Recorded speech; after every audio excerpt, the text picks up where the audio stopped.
Mm-hmm. Okay, guys, and I need to...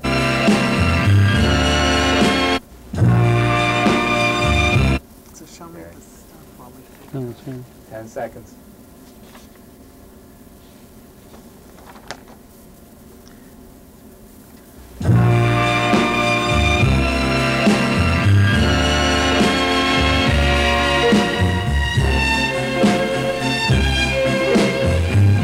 Let them talk if they want to.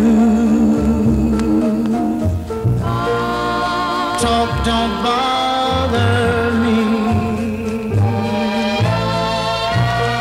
I want the whole wide world to know that And welcome to Let Them Talk. I'm Paul DeRienzo. And I'm Miss Joan Moossy. And we're going to talk about the case of Mumia Abu Jamal with our guests from the Partisan Defense League, Alison Dundy and Paul Cooperstein. Thank you very much for joining us again on Let Them Talk. Yeah, welcome back. Yeah, Thanks for second having us. time. Thank You're you. one of Give our us most an update. popular YouTube entries of all the 70 shows that we've done. Oh, well over 100 shows that we've done in total here, almost our second year now on Let Them Talk. So we're very concerned about the Mumia Abu Jamal case, and I know many people might not know who Mumia is. Many, of course, have heard of him and know about his struggle and the case surrounding his near execution and the Damocles sword of execution that still hangs over his head. But what I want to do is really, for those folks who might be coming to this story for the first time, give Paul and Alison an opportunity to just briefly tell us who Mumia was and how he got into so much trouble. Who he is. Well, I'm thinking of his history, you know, okay, and who he is, who he's been, and where he's heading. Mumia was a Black Panther Party spokesman, a leader of the Philadelphia Black Panther Party at the age of 15. And how he got into trouble was because of his political activities. There's hundreds of pages of released FBI documents showing that he was monitored, surveilled, harassed by the cops from the age of 15, by the FBI and the cops from the age of 15. After he left the Panthers, he became a very well-known journalist, an award-winning journalist known as the Voice of the Voiceless, and then became a supporter of the Philadelphia Move organization, who were victims of some of the worst racist atrocities in this country, the siege of their home in 1978 and the bombing of their home in 1985. On December 9, 1981, police officer in Philadelphia was shot, Daniel Faulkner. Mumia was on the scene. He was shot, nearly killed, then beaten by the cops and framed up for Officer Faulkner's killing. He was tried before a mostly white jury, before a judge known as the King of Death Row, a hanging judge who at the time was overheard saying, I'm going to help them fry the, and then use the N-word to describe Mumia. Blacks were purged from the jury. And the prosecution argued explicitly that Mumia, because he had been a Panther 12 years earlier, had been planning to kill a cop. He was explicitly tried, framed up, and sentenced to death for his political views and activities. And then... and how long has he been in jail? That's just... Yeah. This past December 9th marked 26 years. Oh, wow. Right. So He was sentenced to death. He's been through many appeals. Turned down by every Pennsylvania state court, federal courts, the Supreme Court, wouldn't hear his case 3 times. In 1981, a federal district court judge overturned the death penalty, meaning Mumia would spend his life in prison, and turned down every one of Mumia's other claims. What year was that again? 2001. 2001. And so this past May, there was appeals arguments in federal Third Circuit Court of Appeals in Pennsylvania. The prosecution seeking to reinstate the death penalty, Mumia seeking to overturn the conviction. There should have been a decision months ago by the court's own rules. A decision could come any day. Could be So tomorrow. we're or the still next day. waiting for that The decision. appellate court decision. Right. And Alison, what's going to happen when the decision comes down? Are there plans for that? Or? Yeah, the Partisan Defense Committee has been mobilizing across the country and internationally to spread the word that a decision could come down any day now. We have no faith that anything good will come of the court's decision, and we need to mobilize labor power in particular now, we've called emergency protests here in New York City. When word of the decision comes down for the federal court plaza, we have the flyer here. Oh, yeah, let's Give us the information. Either And, the and day also, after. where's your website might be a good place for people. Yeah, to so go. Okay. people know when the decision happens, too. So it's, the website is www.partisandefense.org, and the phone number is 212-406-4252.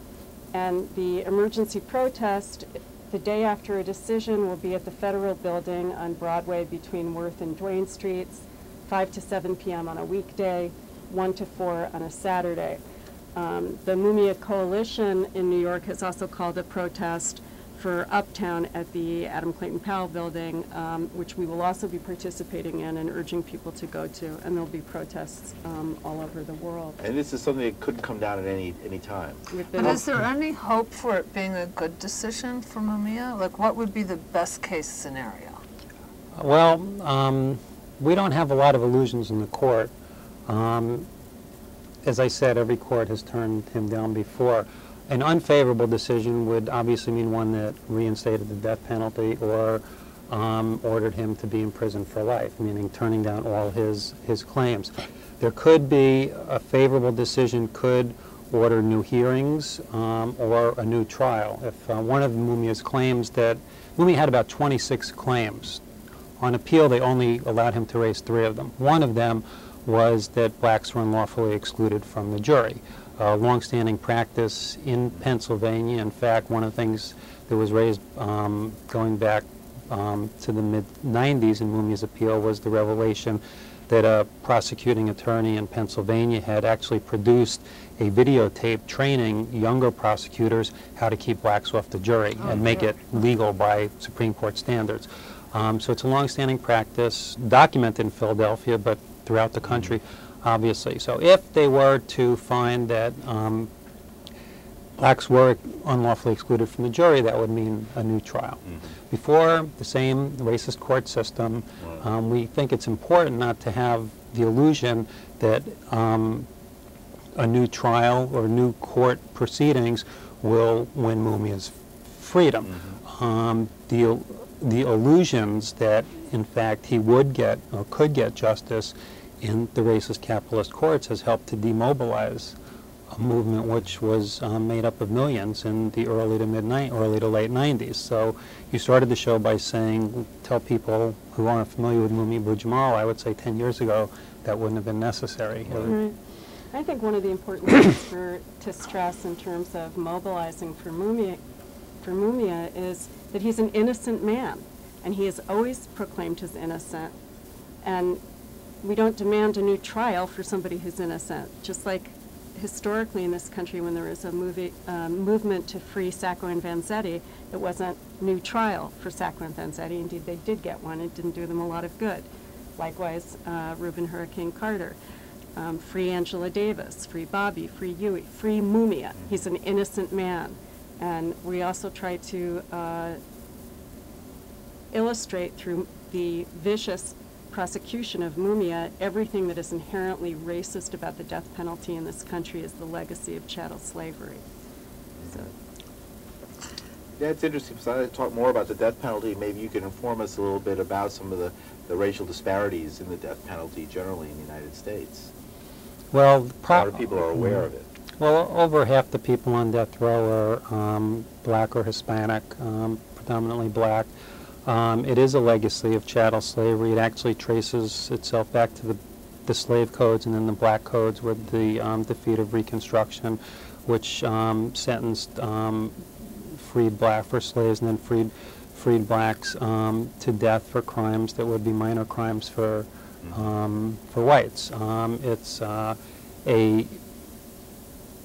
we call it the ultimate measure in the capitalist arsenal of repression. So while it's racist to its core and traces its legacy to slavery in this country, it's also part of a broad apparatus to repress political opponents, the labor movement, leftists, and so on. So It's a broad array of people who have a vital stake in Mumia's fight. If he could overturn this frame-up and win his freedom, that would be a tremendous victory for labor, for blacks, for civil libertarians, for immigrants, anybody fighting against a whole government onslaught, which has gotten much more severe as part of the war on terror following September 11th.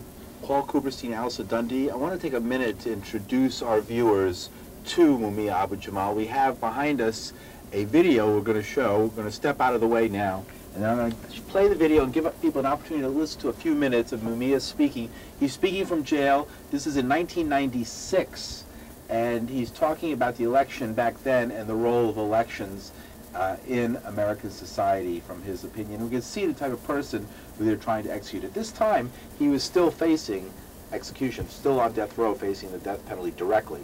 So we're going to listen to a few minutes of Mumia speaking. And it really comes down, I think, to the differences or the lack of differences that exist between the Democratic and the Republican Party. You know, the difference are minimal, and I think more illusory than real. One addresses you in a certain tone, another curses at you and spits on you. But ultimately, both of them are parties that have sold their souls, you know, to wealth, to big business. Some just more blatantly than others. Neither of them really have a vision that really talks to average folk and that betters their life, you know, because I think ultimately both parties recognize that America is in an economic downturn, spiral, a quasi-depression, a depression that affects the poor and the working class, but a depression that enriches the wealthy and those who, you know, are trading on Wall Street. I mean, recently we heard about a bump on the Dow Jones average. I mean, people who were trading on Wall Street went into a fit because it was announced that something like 750,000 new jobs. You know, oh, well, that harms my stock average. Why don't people celebrate that? That you have 750,000 people working, more people. No, it didn't happen that way. The Dow took a tumble, and people were terrified. And people were talking about, oh, it'll be another, stock fall. There's something wrong there. There's something wrong there when people getting jobs is bad news. And it talks about the direction and the function of this economy. And how biased and how bent this economy is. Then, you know, we don't live in a vacuum. You know, this is a complex economic structure. But it's very clear that whose interests are reflected on Wall Street and whose interests are reflected on Main Street. In this country, in this culture, you know, we have elected black people into positions of prominence and power. But those black people don't exercise any power, not to the interests of those people, you know. They know that they may have a black mayor in their city, but that don't stop the policemen from kicking them in their ass, from beating them down, you know. I just read recently in the Amsterdam News about your city, New York, the police stopping kids, 14, 15, 16, and putting them in a lineup. At first they offer them 15, 20, hey kid, you want some money? If the kid says no, well, come on anyway. What's this, New Age slavery? You can put a child in a lineup, and if this kid gets picked, his whole life is transformed in a moment. Does he have a choice? Is he a free being? And they know in their heart of hearts, if they don't have the freedom to walk down the street, well, damn it, what kind of freedom do they have? And all they hear in class is about, oh, Martin Luther King, he fought and he died for us, and he's a great leader. And they say, I ain't trying to hear that shit. You know. A recent book was written, and this is why that thought came to my mind about Martin King. And it's called Amazing Grace. and it talks about a hellish neighborhood, Mont Haven in the Bronx. I know the Bronx. I worked in the Bronx when I was working with the Ministry of Information of the Black Panther Party. I was selling papers in the Bronx. Got frozen out there at 2 o'clock in the morning, going in them bars, selling that Panther paper. But he talked about a bitter, vicious, genocidal reality in Mont Haven. And when he talked to these 7, 8, 9-year-old, and he, of course, is Jonathan Kozol, who wrote the book. When he talked to 6, 7, 8, 9, 10-year-old kids, they said they felt that the people down in town, the rich people, the bankers, the stockbrokers, he said, they don't hate us so much. They just wish we were never born. These are kids. And they feel that in their heart of hearts, you know. And when they have those politicians out there talking about, well, all you need to do is go to school and just say no, and they ain't trying to hear that. They know this thing is wrong. They know it in their guts. They know it in their souls. And if they know it's wrong, if you can't say it, then damn it, don't say nothing to them. Mumia Abu Jamal's life is valuable. Well, we were listening to Mumia Abu Jamal, and that was, believe it or not, that was 1996, although it seemed like, it sounded like it could have been written a week ago. Mumia is obviously a brother who has his hands on the pulse of American political scene. He understands the role of race, the role of the government, the role of state force, and he's interpreting it in a clear, concise, and direct and popular manner. I would diagnose this situation as one where he was definitely could easily become a marked man for saying the things he was saying, even as a young person. Well, you could see why they want to kill In the him. atmosphere of the 1960s and 70s. In the eyes of the capitalist rulers, both Democrats and Republicans, Mumia represents the specter of black revolt, which is the I was term- waiting for him to say the words Barack Obama. Well, who supports the death penalty, by the way, of course.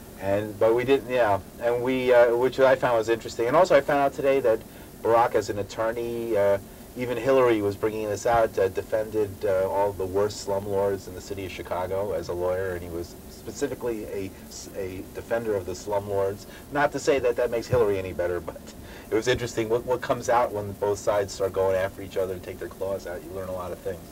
I didn't know that. Well, Mumia had very direct experience with the role of black mayors in the cities, so because it was black Democrat Wilson Goode who ordered the bombing of the move home in 1985. Let's talk about that, because that's 1985, and I was looking back, you know, I actually, back then I took some pictures off my TV screen as they were showing over and over again the bombing, and I found these old negatives, and I couldn't believe, I said, wow, that's a picture of a bomb on TV dropping. I remember seeing In a that. U.S. city. Yeah. by In a U.S. the city US, by a U.S. helicopter on top of a house full of children, you know, family. And whether you agreed to how they lived or not, it was like horrible what was done there. It was obviously, and then watching the whole neighborhood burn to the ground. Burn to the ground. That was the black mayor, Wilson Goode, who did that, right? And those who they didn't kill in the Move commune, they jailed. Mm-hmm. The Partisan Defense Committee has defended the Move prisoners, and By the way, we have we are taking calls. I didn't put it up. I just neglected to put the number up on the screen, so I'll have to read it to you. It's 212-757-1538. 212-757-1538. If you call have us a up, question or a comment, call us up here. Let them talk. I'm Paul DeRienzo. Miss Joan Moossy. Let them talk. We're here every Tuesday at 8 o'clock. Our guests, Alison Dundy and Paul Cooperstein from the Partisan Defense League, who are talking about Mumia Abu Jamal and what might happen to him. We were discussing earlier that there is right now an appeal that could reinstate the death penalty against Mumia, and you heard what he said here and what a powerful political message he gave out and what effect putting him back on the death penalty on death row would have against all progressive people, what effect it would have to set back all progressive work if they were able to get away with a crime against Mumia. Now let's talk for a minute about the widow, Maureen Faulkner. Officer Faulkner was the officer who was shot the night that Mumia was also shot. And she's written a book. And it's the She officer obviously- whose murder he's accused of. Right, exactly. And she has, been out there campaigning to keep Mumia on death row right from the very beginning, and is part of an organization, Fraternal Order of Police, and other organizations that have campaigned throughout the United States to execute Mumia.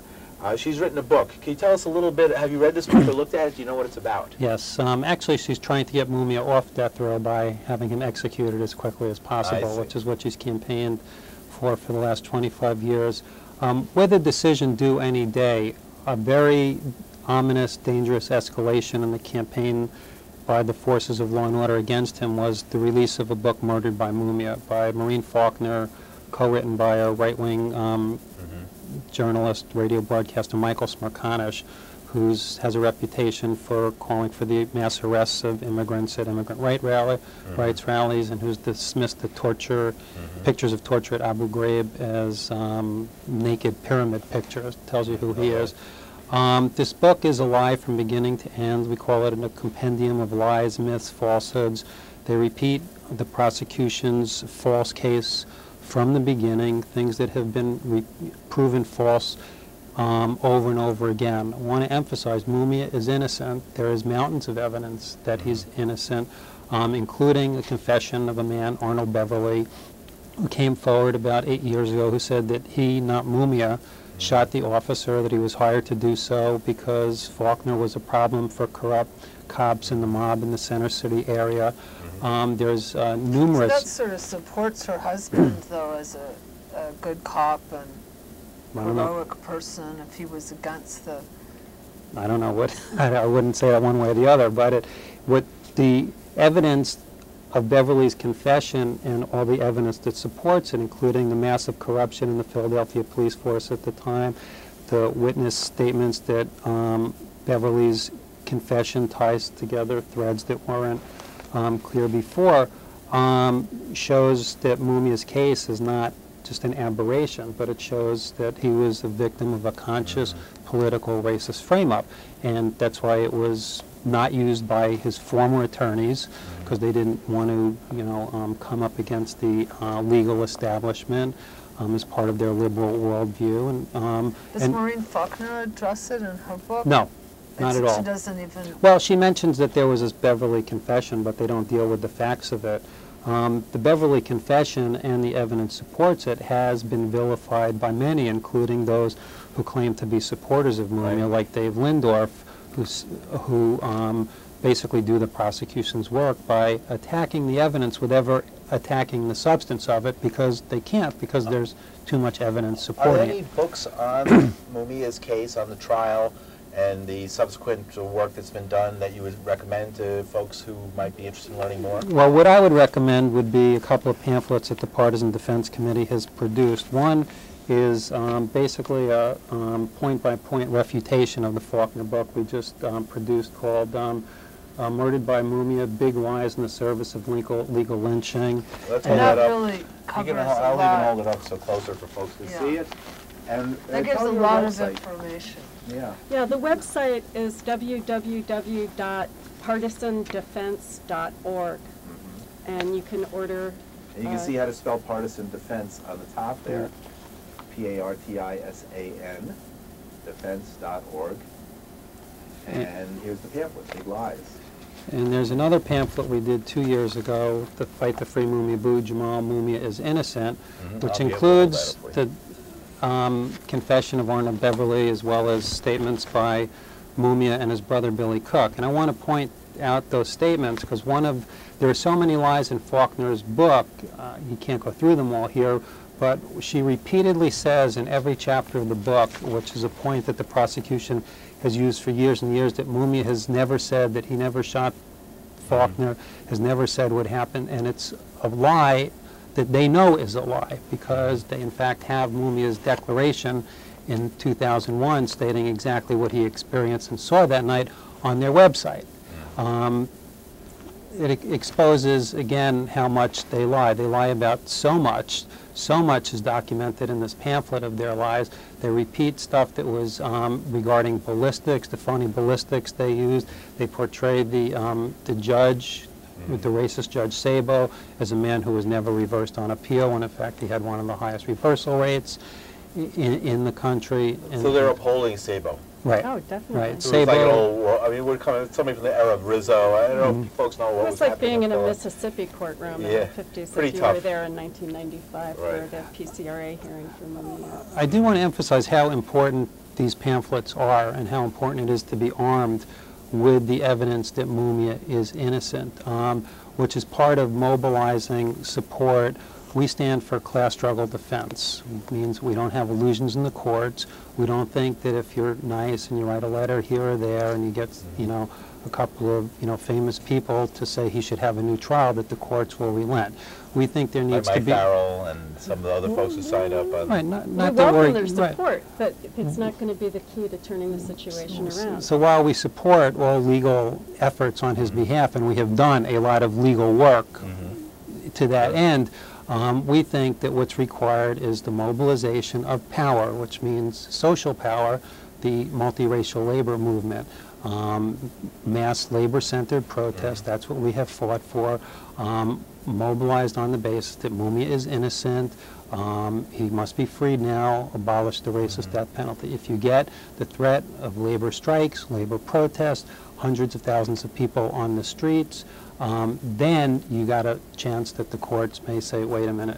Speaking of hundreds of thousands of people on the street, we have a minute left. Why don't you tell folks what happens when the decision comes down? If there's a decision From the that, Third Circuit if Court. there's a decision that either reinstates the death penalty, which is a possibility, or rejects, keeps the current decision in effect, but rejects Mumia's claims, meaning that he would spend the rest of his life in jail, we've called for emergency protests in New York, Chicago, L.A., the Bay Area. You can... We'll hold this up here, folks to look at. You can get more information at www.partisandefense.org. There will also be in Philadelphia, 3 weeks after the decision, a national rally.